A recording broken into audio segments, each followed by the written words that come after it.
হযরত ওসমান নূরাইন জিজ্ঞেস করেন মা তাশতাহি, মনে কি চায়? আমি আর আপনি হইলে বলতাম আঙ্গুর চাই, আপেল চাই, এটা চাই, ওইটা চাই।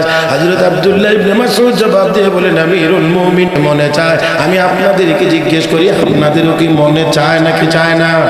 আল্লাহর দয়া ছাড়া আমাদের কোনো উপায়, আল্লাহর দয়া ছাড়া আমাদের কোনো উপায় নাই। ও মুসলমান, হযরত সুলাইমান আলাইহিস সালামের দোয়া আল্লাহ কোরআনে উল্লেখ করেছেন। দেখেন কি বলেন, রব্বি আউজি'নি আন আশকুরা নি'মাতাকা আল্লাতী আন'আমতা আলাইয়া ওয়া আলা ওয়ালিদাই ওয়া আন আ'মালা সালিহান তারদা ওয়া আদখিলনি বিরহমাতিকা ফি ইবাদিকা সালিহিন। আল্লাহ তুমি দয়া করে ওয়াদখিলনি বিরহমাতিকা ফি ইবাদিকা সালিহিন। আল্লাহ দয়া করে আমাকে তোমার নেককার বান্দাদের অন্তর্ভুক্ত করে দাও। এরে মুসলমান, আল্লাহর যদি দয়া না হয় তাহলে আমরা নেক আমল করতে পারবো না। আল্লাহর যদি দয়া না হয় তাহলে একজন মানুষও জান্নাতে যাইতে পারবে, একজন মানুষও জান্নাতে যাইতে পারবে না। ও মুসলমান, আমি আর আপনি কেমন করে যাব? আমার আপনার কি আমলেই বা আছে? আমার বুখারী শরীফের উস্তাদের জবানে বারবার শুনেছি, হুজুর বলেছেন হযরত বায়েজিদ বুস্তামি জীবনে 60 বার হজ করেছিলেন। কয়বার? 60 বার হজ করেছিলেন। অন্যান্য নেক আমল মনে হয় করেন নাই? হ্যাঁ করেছেন। এত আমলের পরে, ওনার ইন্তেকালের পরে ওনার কোন সাথী সঙ্গী জিজ্ঞেস করলেন স্বপ্নে দেখে আল্লাহ কেমন ব্যবহার করেছেন? আমি তো ধরা পড়েই গিয়েছিলাম, আল্লাহ দয়া করে আমাকে মাফ করে দিয়েছেন। উনিও বলে ধরা পড়ে গেছে। কয়বার হজ করেও? হ্যাঁ। আর আমরা বাংলাদেশের মানুষ একবার হজ করতে হলে বুড়া হওয়া লাগে। এরা আগে মক্কা শরীফ যাইবার মনটা। الحمد لله نحمده ونستعينه ونستغفره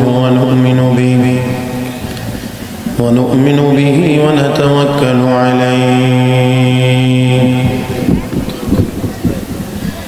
ونعوذ بالله من شرور أنفسنا ومن سيئات أعمالنا من يهده الله فلا مضل له ومن يضلله فلا هادي له ونشهد أن لا إله إلا الله وحده لا شريك له ونشهد أن سيدنا وسندنا وحبيبنا ومولانا محمدا عبده ورسوله صلى الله تعالى عليه وعلى آله وأصحابه وبارك وسلم تسليما كثيرا.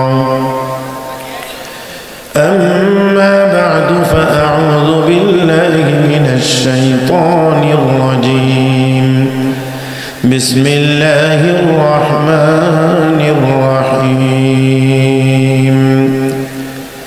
أتل ما أوحي إليك من الكتاب وأقم الصلاة إن الصلاة تنهى عن الفحشاء والمنكر ولذكر الله أكبر والله يعلم ما تصنعون.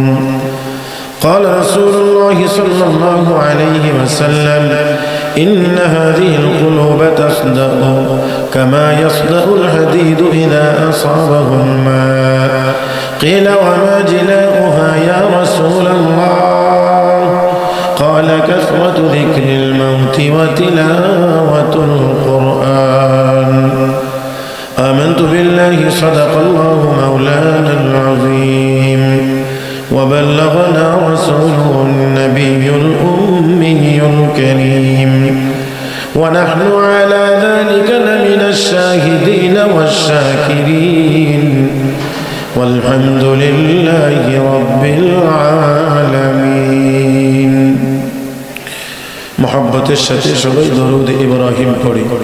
اللهم صل على محمد وعلى آل محمد كما صليت على إبراهيم وعلى آل إبراهيم إنك حميد مجيد اللهم بارك على محمد وعلى آل محمد كما باركت على إبراهيم وعلى آل إبراهيم إنك حميد مجيد নানুশ্রী নুরুসুন্না দারুল উলুম কওমি মাদ্রাসার উদ্যোগে হাফেজ ছাত্রদের পাগড়ি প্রদান উপলক্ষে আয়োজিত আজকের বার্ষিক ইসলামী মহা সম্মেলনের অত্যন্ত শ্রদ্ধাভাজন সভাপতি দামাত বারাকাতুহুল আলিয়া, উপস্থিত হযরত উলামায়ে কেরাম, সমবেত দিনদার ইমানদার মুসলমান ভাইয়েরা, পর্দার আড়ালে অবস্থানরত শ্রদ্ধেয় সম্মানিত মা ও বোনেরা, রব্বে করিমের দরবারে শুকরিয়া আদায় করছি যিনি আমাদেরকে দয়া করে মায়া করে আজকের এই মোবারক মজলিসে আসার বসার, কোরআন ও সুন্নাহর কিছু কথা বলার ও শোনার তৌফিক দান করেছেন। মহব্বতের সাথে সবাই শুকরিয়া আদায় করি, উচ্চ আওয়াজে পড়ি আলহামদুলিল্লাহ। যারা কষ্ট করে বসে আছেন এখনো, আমি আপনাদেরকে বিনয়ের সাথে আপনাদের কাছে জানতে চাই, আরো অল্প কিছু সময় বসে থেকে কোরআন হাদিসের কথা শুনতে কি রাজি আছেন? সবাই না মনে হয়? সবাই কি রাজি আছেন? আচ্ছা আপনারা বলেন তো, এখন যেভাবে যেখানে যেভাবে ছড়িয়ে ছিটিয়ে আছে এইভাবে কি আসলে ওয়াজ মাহফিলে বসার নিয়ম? এইভাবে হইলে ওয়াজ মাহফিলের মতো মনে হয়? যারা আপনারা শুনবেন বলছেন, আমি আপনাদেরকে অত্যন্ত বিনীতভাবে অনুরোধ করছি সবাই একটু আমার কাছে আসে, আল্লাহর হস্তে, আল্লাহর হস্তে, আল্লাহর হস্তে। তারপরে মনে হয় আমার কাছে আর কোনো শব্দ নাই। আমি আপনাদেরকে অনুরোধ করছি, এইদিকে যারা আছেন অত্যন্ত বিনয়ের সাথে বলছি, সবাই এদিক থেকে আমার কাছে আসেন, আমার কাছে আসে। আলহামদুলিল্লাহ, আলহামদুলিল্লাহ, কাছে আসে। মুরব্বীরা অনেকে আসছেন, অনেক দূর থেকে সামনে চলে আসতেছেন, কিন্তু অনেক জোয়ানেরা লড়ে না। এটা আসলে কেমন জানি একটু দৃষ্টিকটু মনে হয়। এই যে এইদিকে অনেক যুবক ভাইয়ের আছেন, একটু মেহরবানি করেন তো দেখি দেখি। এদিকে যারা আছেন একটু একটু একটু সামান্য নড়েন, একটু। এই ভাইয়েরা একটু মেহরবানি করেন, একটু মেহরবানি করেন। আলহামদুলিল্লাহ। এই যে ভাই একটু আসেন, সামনে আসেন। আল্লাহ জি, মাশাআল্লাহ। এই যে এখানে যে বসছেন, আর একটু কি সামনে আগাইলে কষ্ট হবে? হ্যাঁ, পানির ভিতরে যেখানে শুকনো এই জায়গাটা বসবেন। বাস সবাই একটু আমার দিকে তাকান, একদম আমার দিকে। আর যদি শারীরিক কোনো অসুবিধা না থাকে তো যারা গুজা হয়েছে একটু সুজা হন। মুহতারাম হাজিরিন, আমার দিকে তাকাইবেন, আমার দিকে, একদম আমার দিকে। বেশি আছেন না কম আছেন এটা আমার দেখার বিষয় না। যারা আছেন তারা মনোযোগ সহকারে শুনছেন কিনা এটা হলো আমার দেখার বিষয়। মাঝে মাঝে আমার সাথে একটু কথা বলতে হবে। এটা কি আপনারা পারবেন না? কষ্ট হবে? কারা কারা পারবেন না? যাক যাক, আমি আসলে উল্টা জিজ্ঞাসি, ভুল আমারই হয়েছে। ঢাকা একবার জিজ্ঞেস করছিলাম দুজকে যাইতে কে কে রাজি, তিনজনে হাত তুলছে। আপনারাও কি দুজকে যাইতে রাজি আছেন? মাঝে মাঝে একটু কথা বলতে পারবেন, গুনাহের কোনো কথা হবে না, সওয়াবের কথা হবে। একটু বড় করে বলতে পারবেন? তাহলে একটু বলেন তো দেখি, সুবহানাল্লাহ, আলহামদুলিল্লাহ, লা ইলাহা ইল্লাল্লাহ। আর একটু আওয়াজ করে বলেন আল্লাহু আকবার। এই আওয়াজটা না, আরেকটু আওয়াজ লাগবে। যারা অন্তত আশেপাশে আছে তারা যেন মনে করে যে না, আমরা চলে আইলো, মাঠ খালি নাই। এই ঠিকটাও একজনে বেশি। তো আল্লাহু আকবারটা আরেকটু জোরে বলেন তো দেখি, আল্লাহু আকবার। মাশাআল্লাহ, এখনের আওয়াজে বোঝা যায় অনেক। আমি সূরাতুল আনকাবুতের একখানা আয়াত 45 নম্বর আয়াত তেলাওয়াত করেছি, সাথে এখানে হাদিস তেলাওয়াত করেছি। আয়াতে কারিমা এবং হাদিস শরীফকে সামনে রেখে আপনাদের খেদমতে কিছু কথা বলতে চাই। আল্লাহ যেন বলবার, শুনবার, বুঝবার এবং আমল করবার তৌফিক দান করেন, বলি আমিন। মাশাআল্লাহ, এই অন্তত এতটুকু আওয়াজ ঠিক রেখেন, আমার সাথে একটু আদান প্রদানে থাকেন। আমার ভাইয়েরা, যে আয়াত আমি তেলাওয়াত করেছি এই আয়াতের ভিতরে আল্লাহ রাব্বুল আলামিন সরাসরি আমার আপনার নবীকে, আল্লাহ নিজে সরাসরি আমাদের নবীকে দুইটা কাজ করার, দুইটা আমলের নির্দেশ দিয়েছে। কয়টা আমল? কে নির্দেশ দিয়েছেন? কাকে নির্দেশ দিয়েছেন? নবীকে। নবীকে। উম্মতকে আল্লাহ বলেন না ইয়া আইয়ুহাল্লাযীনা আমানু বলেন না, ইয়া আইয়ুহান নাস বলেন নাই। আল্লাহ বলছেন হে নবী আপনি করেন। তাহলে নবীকে যদি আল্লাহ আমলের নির্দেশ দেন তাহলে বোঝা গেল এই আমলের গুরুত্ব খুবই কম। মাশাআল্লাহ মাশাআল্লাহ। এরকম একটু সচেতন থাকেন। হ্যাঁ, এরকম সচেতন থাকেন। নবীকে নির্দেশ দেওয়া হয়েছে, ডাইরেক্ট নবীকে আল্লাহ বলছেন হে নবী আপনি করেন। তাতে করে বোঝা যায় এই আমলের গুরুত্ব অনেক অনেক। সব জবানে বলবেন অনেক। কি কি আমল? আসেন, এক নাম্বার উতলু মা উহিয়া ইলাইকা মিনাল কিতাব। হাবিব ওহীর মাধ্যমে যে কিতাবটি আপনার উপরে নাজিল করা হয় এই কিতাবটি আপনি একটু তেলাওয়াত করে শোনাইবেন, মানুষকে আপনি তেলাওয়াত করে শোনাইবেন। তাহলে বোঝা গেল নবীর এক নম্বরের দায়িত্ব হলো, এক নম্বরের কাজ হলো কোরআনের তেলাওয়াত। কিসের তেলাওয়াত? বলেন কিসের তেলাওয়াত? যদি আজকে বলি তাহলে আমরা মুসলমানের ঘরে সবচেয়ে অবহেলিত হলো কোরআন। আল্লাহ আওয়াজটা একটু বড় করে করলেন। কোরআন সবচেয়ে অবহেলিত। টেলিভিশনও এতটা অবহেলিত না। কোরআনের গিলাফ যতটা অবহেলিত এই টেলিভিশনের গিলাফ এতটা অবহেলিত হয় না। টেলিভিশনের গিলাফ খুব ঘন ঘন দোয়া হয়, কিন্তু কোরআনের গিলাফ বছরে অভাব পড়ে না। আপনারা যারা এখন আছেন উপস্থিত, আপনাদের কি আধা ঘন্টা 40 মিনিট আলোচনা হলে কষ্ট হবে মনে হয়? হ্যাঁ, আচ্ছা আলহামদুলিল্লাহ আলহামদুলিল্লাহ। আমাকে রাইখা যায়েন না, কিন্তু অনেকে হয়তো চলে গেছে, মনে করছেন যে পেট ভরে গেছে। আর হযরত মাওলানা আব্দুল বাসিত খান সাহেব দামাত বারাকাতুহুর বয়ানের পরে অনেকের পেট ভরারই কথা। তো যাক, তারপরেও আলহামদুলিল্লাহ যারা আছেন তারা যদি আমার সাথে একটু কথা বলেন তাহলে ইনশাআল্লাহ আপনাদেরকে দিয়েই চলবে। আমার কথা হলো শ্রোতা 5 জন হোক, 5,000 হোক, 50,000 হোক, আমার সাথে কথা বলতে হবে, তাহলে বুঝবো যে উনি ওয়াজ শুনতেছেন। আর যদি এমন বেজা বুঝা যায় 5 মাস যাবত খাওয়া দাওয়া নেই, এই শ্রোতা দিয়ে আমার চলে যায়। আমার ভাইয়েরা, তো নবীকে আল্লাহ নির্দেশ দিয়েছেন হাবিব আপনি নিজে তেলাওয়াত করেন। গুরুত্ব কম না বেশি? কিন্তু মুসলমানের ঘর আজ কোরআনের তেলাওয়াত শূন্য। আগে মুরব্বীরা ফজরের নামাজের পরে ঘরের সামনে দরজায় বসে গিয়ে কোরআন তেলাওয়াত করতো। ভিতরের ঘর থেকেও মহিলাদের কোরআন তেলাওয়াতের গুনগুন আওয়াজ শোনা যাইতো। এখন আর তা শোনা যায় না।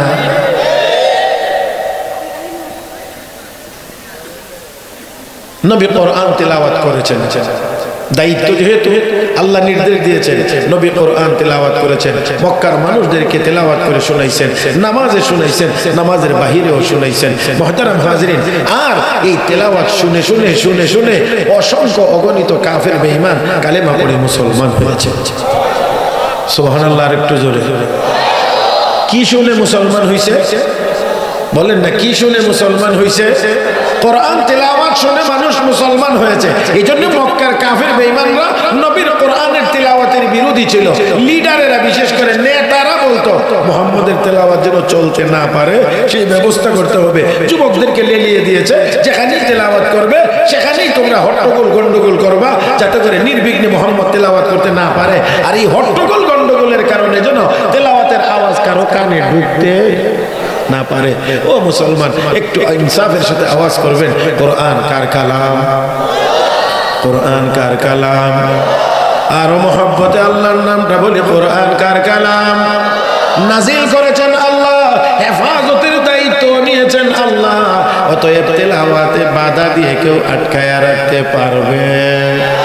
আমার ভাইয়েরা, কোরআনকে ঠেকাইতে গেলে, কোরআনকে বাধা দিতে গেলে নিজেদেরই অস্তিত্ব থাকে।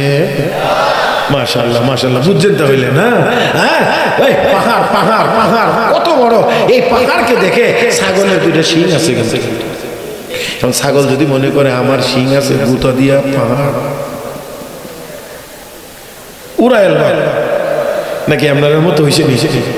হ্যাঁ, কিশোরগঞ্জের ভাষায় হয়েছে না এটা? এখন যদি ছাগলের শিং আছে মনে করে, যদি পাহাড়ে গিয়ে গুতা মারে আর মনে করে উড়িয়ে দেব, আপনাদের কি মনে হয় পাহাড় উড়বে, নড়বে? না ছাগলের ওই শুধু শিং ভাঙবে না, ঘাড়ও ভাঙবে। পাহাড়ের সাথে এই শিং দিয়ে গিয়ে গুতা দিলে পাহাড় নড়বে না, শিং ভাঙবে, ঘাড়ও মটকাবে। আল্লাহ কোরআনের পথে বাধা হয়ে দাঁড়ালে তাদেরও আল্লাহ নিজেই ঘাড় মটকায়া দেবে।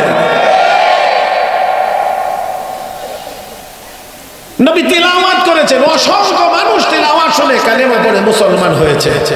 কাফেররা যতই বাধা দিয়েছে ফিরাইতে পারে নাই, থামাইতে পারে নাই, আটকাইতে পারে নাই। যত ষড়যন্ত্র পৃথিবীতে হয়েছে কোরআনের বিন্দু পরিমাণ কেউ কোনো ক্ষতি করতে পারে নাই। ব্রিটিশরা এমন কোনো কাজ বাকি নাই যে এই কাজ কোরআনের বিরুদ্ধে করে নাই। মুসলমান যারা কোরআনের আলেম ছিল, হাফেজ ছিল, ধরে ধরে তাদেরকে ফাঁসি দিয়েছে। এমনকি 1864 থেকে 67 পর্যন্ত মাত্র 3 বছরের ভিতরে 14,000 উলামায়ে কেরামকে শুধুমাত্র আগুনে পোড়ায়া শহীদ করেছে। আমার বন্ধুরা, হাফেজে কোরআনদেরকে ধরে ধরে চামড়ার ভিতরে ঢুকায় সেলাই করে ওই আগুনের মধ্যে ফেলে দিত, রৌদ্রের মধ্যে ফেলে দিয়ে রাখতো, ছটফট করে করে মারা যাইতো। আমার বন্ধুরা, এমনকি কোরআনের লক্ষ লক্ষ ভলিউমের কপি তারা সমুদ্রে ডুবিয়ে দিয়েছে যাতে করে মুসলমান কোরআন শূন্য হয়। আপনারা একটু চিৎকার করে আওয়াজ করে বলবেন, এই জন্য এখন আর কোরআন নাই, কোরআন ওয়ালারা নাই, হাফেজে কোরআন আলেমে কোরআন নাই। হেফাজতের জিম্মাদার না কে? ইন্না নাহনু নাযালনা যিকরা ওয়া ইন্না লাহু লাহাফিজুন। কোরআন নাযিল করেছি আমি আল্লাহ, হেফাজত করব আমি আল্লাহ। হে মুসলমান, হেফাজত আবার আল্লাহ করেন। এই জন্য আজও পর্যন্ত কেউ একটি নুকতাও পরিবর্তন করতে পারে নাই, কোনোদিন পারবেও। মাশাআল্লাহ মাশাআল্লাহ। এই আওয়াজটা থাকলে আমি উৎসাহ বোধ করব। হুজুর কি দোয়া করবেন না একটু? হ্যাঁ, মাশাআল্লাহ মাশাআল্লাহ। যে একটু দোয়া করবেন যাতে আল্লাহ কিছু কথা বলার তৌফিক দান করেন। ও মুসলমান, তাহলে কোরআন নাজিল করেছেন আল্লাহ, হেফাজত করতেছেন আল্লাহ, এই জন্য নোকতাও পরিবর্তন হয় নাই। আমার বন্ধুরা, তো মক্কার কাফের বেঈমানরা আমার নবীর কণ্ঠ চেপে ধরার চেষ্টা করেছে, কোরআন নির্বিঘ্নে যেন তিলাওয়াত করতে না পারে, কোরআনের আওয়াজ যেন কারো কানে গিয়ে পৌঁছতে না পারে। কিন্তু এক সময় সেই আবু জাহল, আবু লাহাব, উতবা, সাইবারা দুনিয়া থেকে লাঞ্ছিত অবস্থায় বিদায় হয়েছে। তাদের নাম উচ্চারণ করার কেউ নাই। এই বাংলাদেশেও যারা কোরআন ওয়ালাদের কণ্ঠ চেপে ধরার চেষ্টা করেছিল, আজকে বাড়ি চালান দিয়েও তাদের কাউকে খুঁজে পাওয়া যায় না। জি, দয়া করে আবার আমাকে ওভারটেক করেন না। আমি বললে আমি আমার আঙ্গিকে বলবো, কিন্তু ওটা প্রতিক্রিয়া কম হবে, আপনারটা বললে প্রতিক্রিয়া হতে পারে। এই জন্যে আমার বন্ধুরা, তাহলে নবীর 1 নম্বর কাজ এই আয়াতে আল্লাহ নির্দেশ করেছেন, নবী আপনি কি করেন? কোরআন তেলাওয়াত করেন, তেলাওয়াত করেন। কোরআনের তেলাওয়াতকে আমরা গতানুগতিক শুধু তেলাওয়াতই মনে করি। আমরা অনেকে মনে করি এতটুকুই পর্যন্তই আমাদের ধ্যান ধারণা। না না না, আপনি আমি আরেকটু যদি চিন্তা করি, আরেকটু যদি জানতে পারি, কোরআন হাদিসের ইলম যদি কিছুটা অর্জন করতে পারি, যদি জানতে পারি, তাহলে এই কোরআনের তেলাওয়াতের মাধ্যমে আমার আপনার দৈনন্দিন জীবনের বহু সমস্যার সমাধান হয়ে যাবে। মাগো আস্তে করে দেখি, ঠিক এখানে কিন্তু বুঝতে অসুবিধা? হ্যাঁ, আস্তে কেন? কোরআনের তেলাওয়াতের মাধ্যমে আমার আপনার দৈনন্দিন বহু কাজের বহু সমস্যার সমাধান এই কোরআনের তেলাওয়াতের ভিতর দিয়ে হয়ে যাবে। রাহমাতুল লিল আলামিন বলেছেন, মান ক্বারা সূরাত ইয়াসিন ফি সাদরিন নাহার কুদিয়াত হাওয়াইজুহু। যেই ব্যক্তি দিনের শুরুতে সূরা ইয়াসিন তেলাওয়াত করবে, রব্বে কারীম তার সারা দিনের হাজত পুরা করে দেবেন। আমাদের এই বিশ্বাসটা উঠে গেছে, আমাদের এই বিশ্বাসটা উঠে গেছে। আমরা মনে করি এখন এমনি করব, এমনি করব, সোজা পথে না হইলে ঘুষ দিয়ে করব। আমাদের মেজাজ তৈরি হয়ে গেছে বাঁকা বাঁকা বাঁকা, মেজাজ নষ্ট হয়ে গিয়েছে। আমার বন্ধুরা, সাহাবায়ে কেরাম নবীর কাছে যাইতেন সমস্যা হলে, নবী বলতেন এটা করো, নবী বলতেন এই আমল করো, নবী বলতেন নামাজ পড়তে থাকো, নবী বলতেন এটা করো। বাস সাহাবী করতে আসেন, সমাধান হয়ে গেছে, সমাধান হয়ে গেছে। আপনারা একেবারে আমার দিকে তাকায় শুনতে পারবেন তো ইনশাআল্লাহ? হ্যাঁ, তাহলে ছোট্ট একটা ঘটনা আপনাদেরকে শোনাই, খুব খেয়াল করে শুনবেন। রাসূলের সাহাবী হযরত আব্দুল্লাহ ইবনে মাসউদ রাদিয়াল্লাহু তাআলা আনহু, যার ব্যাপারে বলা হয়েছে এই উম্মতের ভিতরে সবচেয়ে ফকিহ ছিলেন, সবচেয়ে বড় ফকিহ ছিলেন হযরত আব্দুল্লাহ ইবনে মাসউদ। হযরত আব্দুল্লাহ ইবনে মাসউদ রাদিয়াল্লাহু তাআলা আনহু যখন ইন্তেকালের শয্যায় শায়িত, সংকটাপন্ন, আর বেশি সময় বাকি নাই, তখন ইসলাম জগতের 3য় খলিফা হযরত উসমান ইবনে নুরাইন রাদিয়াল্লাহু তাআলা আনহুর শাসনামল চলছে। হযরত উসমান তাকে দেখার জন্য গেছেন। খুব কান পেতে, হৃদয়ের কান দিয়ে শুনবেন। আমি বারবার বলছি যে কম বেশি আমার উদ্দেশ্য না, আমার টার্গেট না। যারা আছেন তারা মনোযোগী হয়ে শুনলেই হবে। এখান থেকে যদি আমরা কিছু মানুষ একটু আমলের পরিবর্তন হয়, তাহলে এই মজলিসও কবুল, আমরাও কবুল, আমাদের নাজাতের জন্য এটাই যথেষ্ট হয়ে যেতে পারে। হযরত উসমান ইবনে নুরাইন রাদিয়াল্লাহু তাআলা আনহু গেলেন হযরত আব্দুল্লাহ ইবনে মাসউদের কাছে গিয়ে বসলেন। বসার পরে জিজ্ঞেস করছেন, মা তাশতাকি, ও ভাইজান আপনার সমস্যা কি? সাধারণত এমন সময় আমাদেরকে জিজ্ঞেস করলে ভাই সমস্যার অভাব নেই, হার্টের সমস্যা, ডায়াবেটিসের সমস্যা, কিডনিতে সমস্যা, ব্রেনের সমস্যা, এই সমস্যা, ওই সমস্যা, কত কিছুই আমরা বলি, এটাই বলে থাকে। কিন্তু হযরত উসমান যখন জিজ্ঞেস করলেন মা তাশতাকি, আপনার সমস্যা কি? হযরত আব্দুল্লাহ ইবনে মাসউদ জবাবে বললেন, যুনুবি, আমার গুনাহই হলো আমার বড় সমস্যা। একটু গভীরভাবে চিন্তা করতে হবে। সাহাবা একরামের ত্রুটির পরিমাণ যদি ছিল তিল পরিমাণ, তাদের তওবার পরিমাণ ছিল পাহাড় পরিমাণ। বুঝাইতে পারছি না? সাহাবীদের ত্রুটি, তারা মাসুম না, তারা মাগফুর, আল্লাহ ক্ষমা করে দিয়েছেন। তাদের ত্রুটি যদি ছিল তিল পরিমাণ, তাদের তওবা ছিল পাহাড় পরিমাণ। আর আমরার গুনাহ হলো পাহাড় পরিমাণ, তওবা হলো তিল পরিমাণ। হুজুরে যদি পড়া তো আস্তাগফিরুল্লাহ, তাও ঠিক করে করতে পারে রব্বি মিন কুল্লি জামবি, ঠিক না? আল্লাহ। হযরত উসমান বলেন মা তাশতাকি, ও ভাই আব্দুল্লাহ আপনার সমস্যা কি? যুনুবি, আমার গুনাহ হলো আমার বড় সমস্যা। আর আমরা হাজারো গুনার ভিতরে ডুবে আছি, কিন্তু কোনো অসুবিধার সম্মুখীন হলে গিয়ে কয় হুজুর এত বড় বিপদে কেন বললাম? কি পাপ করছি জানি না, নামাজ পড়ে না, রোজা রাখে না, ঘরে পর্দার ব্যবস্থা নাই, গান বাজনা টেলিভিশনে ভরা, আমার বন্ধুরা সুদও খায় ঘুষও খায়, তারপরেও কি পাপ করছে এটাই খুঁজা হয় না। কথা কয় না, কথা কয় না, এটাই খোঁজ করে পায় না। এত গুনাহ থাকার পরেও কি গুনাহ কি পাপ যে করছি জানি না। আর কত পাপ করলে আপনি বুঝবেন যে পাপ করছে। আসল কথা হইছে, এই লাইটের আলো যত বেশি হবে, ছোট জিনিসও চোখে ধরা পড়বে। আমার কথা বুঝতে অসুবিধা হইতেছে নাকি? এই জন্য অনেক আলো থাকলে, ভালো আলো, লাইট যখন ভালো আলো দেয় তখন অনেক আলো কি সুইটাও পাওয়া যায়, সুইটাও দেখা যায়। তার মানে আলোর পরিমাণ যত বেশি হবে তত সূক্ষ্ম জিনিস ধরা পড়বে। ইমানের আলো যত বেশি হবে গুনাহ তত বেশি ভালো করে ধরা পড়বে। আর যত অন্ধকার হবে মোটা জিনিসেরা দেখা যায়। তো আমাদের গুনাহের কারণে আমাদের ইমানের বাতিটা নিবে নিবে নিবে নিবে ভাব, যার কারণে সুদের মতো গুনাহ ওনার কাছে গুনাহ মনে হয় না, ঘুষের মতো গুনাহ ওনার কাছে গুনাহ মনে হয় না। আর কি করলে গুনাহ হবে এছাড়া আর গুনাহ আছে কোন? এক ছেলে গান শুনতেছে, জোরে জোরে আওয়াজ করে, পাশে কবরস্থান। তো আমি গিয়ে বললাম রে ভাই ভলিউমটা একটু কমাও না, না করলে তো আবার কোনটা করে না করে ডর আছে। এই জন্য বললাম রে ভাই পাশে কবরস্থান, তোমার এই গানের আওয়াজ তো কবরওয়ালাদের কানেও যাইতেছে, একটু ভলিউম। তো আমি বলার পরে ভলিউমটা কমাইছে, কিন্তু মনটা খুশি করে না, কমায় আর একটু গান শুনতেছি, এটা আবার কি খারাপ বুঝলেন না? একটু গান শুনতেছি, এটা আবার কি খারাপ? তো গান যে খারাপ এটাও মুসলমানের সন্তান ভুলে যাইতেছে, ভুলে যাইতেছে, ভুলে যাইতেছে।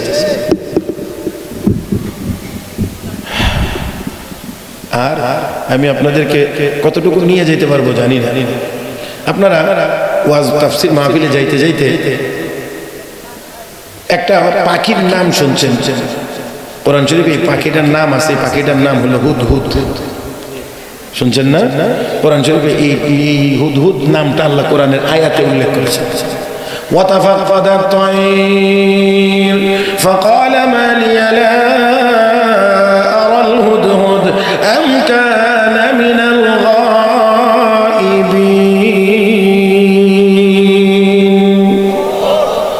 সুলাইমান আলাইহিস সালাম সিংহাসন নিয়ে যাচ্ছেন, পাখিদের খোঁজ খবর নিতে গেলেন, গিয়ে দেখলেন হুদহুদ নামের পাখিটা এই মুহূর্তে নাই। না হইলে আমরা কইলাম ওই গেছে করে বেয়াদবদের ধরে আন, ওই কোন দিকে গেছে, না কইয়া গেছে, ছুরি না নিয়ে গেছে, এমন কিছুই বলার কথা। কিন্তু না, কোরআনের শিক্ষা, পয়গম্বরের শিক্ষা, ওহীর শিক্ষা কি? কথাগুলি সূক্ষ্ম, আমি জানি এটা সবার জন্য বোঝাটা এত সহজ না, তারপরও আমি চেষ্টা করব বোঝানোর জন্য। আল্লাহ রাব্বুল আলামিনের পয়গম্বর কি বললেন, পয়গম্বর কোন দিকে ইঙ্গিত করলেন, আর এই কথা কোরআনে আল্লাহ আয়াত নাজিল করে আমাদেরকে বা কি বুঝাইতে চান? হ্যাঁ মুসলমান, এত বড় বড় গুনার কাজ করার পরেও আমাদের চোখে গুনাহ ধরা পড়ে না। আমরা সুদ খাওয়ার পরেও, ঘুষ খাওয়ার পরেও, নামাজ না পড়ার পরেও, বেপরদা হওয়ার পরেও বিপদে কেন পড়লাম, বিপদে কেন পড়লাম, জানি না তো কোনো পাপ করছি না, কেউ কাঁচা লাইলে ভরা দিছি। সুলাইমান আলাইহিস সালাতু ওয়াস সালাম তিনি প্রথমেই বলেন নাই পাখি গেল কইরে কার কাছে বলে গেছে, কার কাছ থেকে ছুটি নিয়ে গেছে, বরঞ্চ দেখেন কোরআন কি শিখায় আমাদেরকে। সুলাইমান আলাইহিস সালাম বলছেন ফাকালা মালিয়া, আমার কি হলো, কি বলেন আল্লাহ আমার কি হলো, তাহলে পাখিটারে আগে ধরছে না, নিজেরে আগে ধরছে। ফাকালা মালিয়া লা আরাল হুদহুদ, আমার কি হলো, আমি এই হুদহুদকে কেন দেখতে পাচ্ছি না? তার মানে মুফাসসিরিন কেরাম লেখেন নিজের আত্মসমালোচনা, নিজের দোষটাকে খোঁজার চেষ্টা করেছেন। আল্লাহ রাব্বুল আলামিন এই পাখিটাকে, আল্লাহ রাব্বুল আলামিন এই পাখিটাকে নিয়ামত স্বরূপ আমাকে দান করেছেন, কারণ এই পাখির মধ্যে কিছু গুণাবলী আছে, বৈশিষ্ট্য আছে। একটা বৈশিষ্ট্য হলো এই পাখিটা আকাশে উড়ন্ত অবস্থায়, সিংহাসন চলন্ত অবস্থায়, নিচের দিকে তাকাইয়া শুধু মাটির উপরে না, মাটির নিচে কোথায় পানি আছে এটাও হুদহুদ উপর থেকেই বলতে পারতো। আল্লাহ, তাহলে তার চোখের পাওয়ার কম না বেশি? মাটির উপরেই দেখে না, নিচেও দেখে, নিচেও দেখে, তারপরে আবার বিমানে চলন্ত অবস্থায়। এটা কিন্তু সোজা কথা না। এই মিয়া, নিচের থেকে অনেক সৈনিকেরাই গুলি করতে পারে, কিন্তু হেলিকপ্টার থেকে, রানিং হেলিকপ্টার থেকে গুলি করতে পারে নিশানা ঠিক মতো, এটা কিন্তু এত সহজ জিনিস, ব্যবধান আছে। তো এমনি একটা, আর উপরে সুলাইমান নবীর সিংহাসন চলছে, বিমান চলছে। আমার বন্ধুরা, দ্রুত গতিতে গুদুহা শাহরুন ওয়া রাওয়াহুহা শাহর, আল্লাহ বলেন 100 কান উঠলে এই সিংহাসন 1 মাসের রাস্তা অতিক্রম করতে পারে। এই গতিময় বিমানে থাকা অবস্থায় হুদহুদ নিচের দিকে তাকায় বলতে পারে মাটির নিচে কোথায়, কদ্দুর মাটি কাটলে পানি পাওয়া যাবে, তাহলে চোখের পাওয়ার কত। এখানে একটা মজার কথা আছে, আপনারা শুনতে চাননি নাকি? আমি এখনো ঠিক বুঝতে পারতেছি না যে আপনারা নিয়ে আমি কতক্ষণ চলতে পারবো, এটা আমার একটু ভয় কাজ করতেছে এখনো। এই ভয়টা যদি কাটাইতে পারতাম তাহলে আমার মনে হয় যে আমি আর একটু স্বাচ্ছন্দ্যে কথা বলতে পারতাম। এইদিকে যারা হাঁটু খাড়া করে বেটা এখন পুরা মানুষের মধ্যে বান্ধে এসে একদম স্ট্রং থাকতে হবে। কষ্ট হবে, কষ্ট হবে। নারে তাকবীর হইছে না? নারে তাকবীর।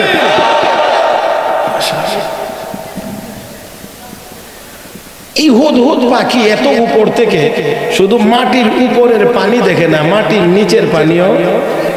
সুলাইমান আলাইহিস সালাম একদিন জিজ্ঞেস করেন, এ হুদহুদ, তোদের চোখে আল্লাহ এত পাওয়ার দিছে যে মাটির নিচেও দেখো, তো তোরারে ধরবার লাগি শিকারীরা যে জাল হইতে রাখে, এই জাল তো মাটির উপরে বিছাইয়া রাখে, তো এটা দেখিস না?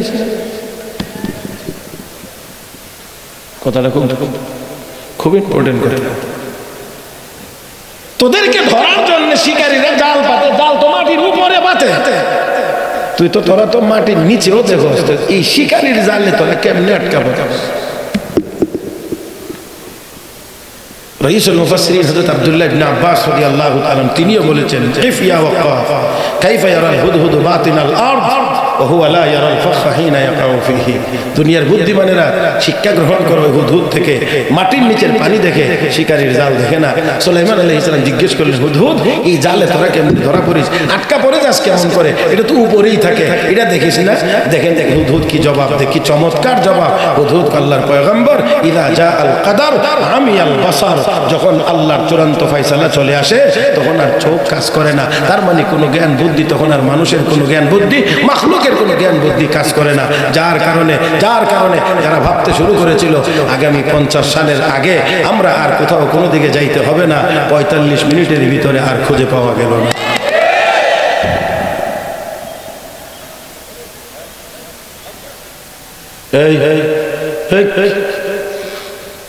এদিকে গো, এদিকে গো, তুই ওইদিকে গো। আবার আওয়াজ হইলে কিন্তু এই দিক দিয়ে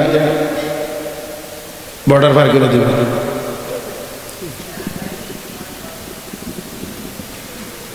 ইদা জা আল কাদার আমিয়াল বাসার, আল্লাহ সিদ্ধান্ত চলে আসলে তখন আর চোখের পাওয়ার, শুধু চোখের পাওয়ার না, কোনো পাওয়ারই কাজ করে না, কোনো পাওয়ারই কাজ করে না, কিচ্ছু কাজ করে না। আমার ভাইরা, তার মানে হলো আমার আল্লাহর সিদ্ধান্তের সামনে আমরা সম্পূর্ণ অসহায়। আর একটু ভালো আওয়াজে বললে ভালো হয়, আমার আল্লাহর চূড়ান্ত ফয়সালার সামনে আমরা অসহায়, কিছুই করার নয় আমাদের। আমার আল্লাহ যা বলবেন তাই হবে।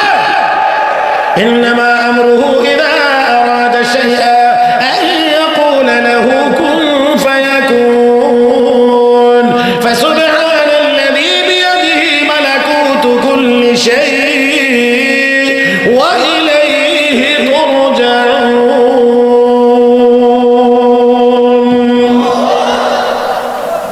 সব ক্ষমতার একমাত্র মালিক, একমাত্র মালিক। এই কথাটা যদি আমরা বিশ্বাস করি যে আমার মেধা এটাও আমার হাতে চলে না, এটাও আল্লাহর দেওয়া ক্ষমতা বলে চলে, এটা আমার না। বহু মানুষের মাথা আছে, কিন্তু দেখবেন আপনার মাথা দিয়ে দুনিয়ার কত কিছু চিন্তা করতেছেন, কাজ করতেছেন, কত মানুষের কত উপকার করতেছেন, এই করতেছেন সেই করতেছেন। আবার এরকমই আরেকটা মাথাওয়ালা, তার পরনের লুঙ্গিটাও নাই, পরনের লুঙ্গিটা খুললে মাথা বেঁধে লেগেছে।